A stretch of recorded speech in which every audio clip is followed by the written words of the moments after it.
மனைவி என்பவள் யார்? உடம்போடு உயிரிடை என்ன மற்றென்ன மடந்தையோடு எம்மிடை நட்பு.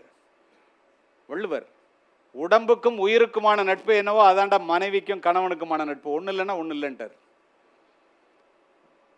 யாயும் ஞாயும் யாராகியரோ எந்தையும் நுந்தையும் எம்முறை கேளிர் யானும் நீயும் எவ்வளி அரிதும் செம்புல பெயர் நீர் போல அன்புடை நெஞ்சம் தாம் கலந்தனவே.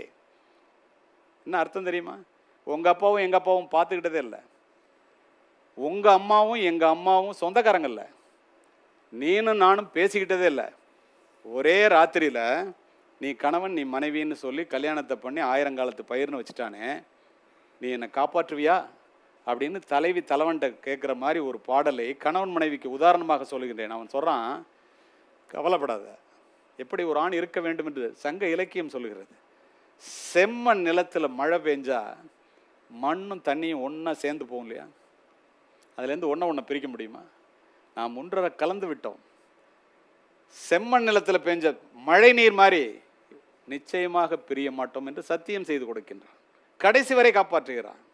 கணவன் மனைவி உறவு என்பது, ஒரு மனைவி ஒரு கணவனை எப்படி பார்த்து கொள்கிறாள் என்பதை பாருங்கள், வியந்து போவீர்கள்.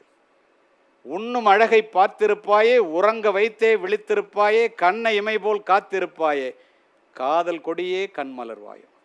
ஈன்ற தாயை நான் கண்டதில்லை, எனது தெய்வம் வேறொன்றும் இல்லை, உயிரை கொடுத்தும் உன்னை நான் காப்பேன், உதய நிலவே கண்மலர்வாய். உயிரை கொடுத்தாது ஒரு கணவன் மனைவியை காக்கணும்னு எவ்வளோ அழகாக சொல்லியிருக்கார் பாரு.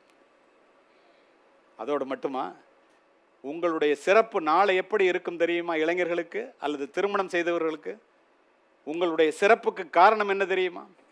உன்னை கரம் பிடித்தேன் வாழ்க்கை ஒளிமயமானதடி, பொன்னை மணந்ததினால் சபையில் புகழும் கூடுதடி, கால சுமை தாங்கி போல மார்பில் இணைத்தாங்கி வீழும் கண்ணீர் துடைத்தாய், அதில் என் விம்மல் தணிந்ததடி, பேருக்கு பிள்ளை உண்டு வெறும் பேச்சுக்கு சொந்தம் உண்டு, ஆலம் விழுதுகள் போல் உறவுகள் 1000 இருந்தன, வேறென நீ இருந்தாய் அதில் வீழ்ந்து விடாமல் நான் இருந்தேன். வேறாக நீ இருப்பதனால் தான் வீழ்ந்து விடாமல் ஆண்கள் இருக்கின்றார்கள் என்பதை இந்த ஆண் சமுதாயம் நிச்சயமாக இந்த தருணத்திலே உணர்ந்தே தீர வேண்டும்.